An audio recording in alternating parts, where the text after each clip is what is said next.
UK Prime Minister Rishi Sunak is set to make his first major foreign policy speech since he took office. According to extracts released by 10 Downing Street, Sunak will tell dignitaries that the UK must do more to defend its values of freedom and openness on the world stage.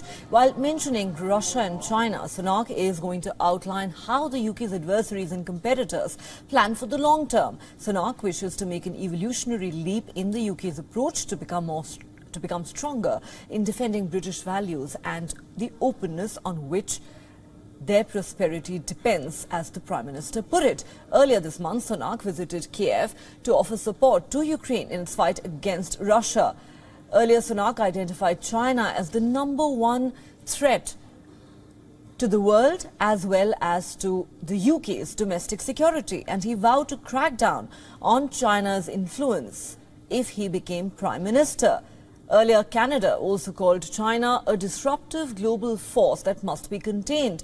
The comment came as Canada unveiled a revised policy framework for dealing with the Asia-Pacific region, and there is particular focus on China. According to Canada, the new policy is in response to China's assertive pursuit of economic and security interests as well as foreign interference activities.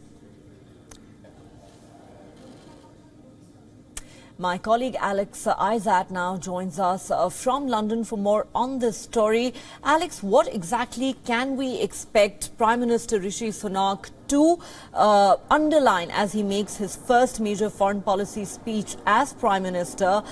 Is it almost a given that China and Russia are going to come up? Absolutely. I do think 100% it's likely to be a given there. Mostly as well because we know already in the statement that has been put out that he's going to speak about Ukraine. So Russia will be at the top of his priority list, but China too. He's mentioned a number of times throughout his career as an MP that he wants to try and get rid of some of the holes that China does have on the UK. And we do know that he did have a lot of backbenchers that were against him, trying to even speak to the Chinese president when he was at the COP27 not long ago. But I think what we're also going to be expecting to hear is how he's going to be bolstering and building up a lot of those other relationships with people more closer to home. The EU, for example, both when Boris Johnson and Liz Truss were in power, they were very much against France. And in fact, they said quite a few things that were quite disruptive, and they pushed France a lot. So now Rishi Sunak has also worked, since he's been in power, with Suella Braverman to look towards the migrant crossings in the Channel. So he's already working together with France, and that's a good step going forward, because since Brexit, we do have this geopolitical distance really in the UK, where we're not really giving as much power as we had done previously. And I think he wants to change that, and that's what we're going to see in this speech.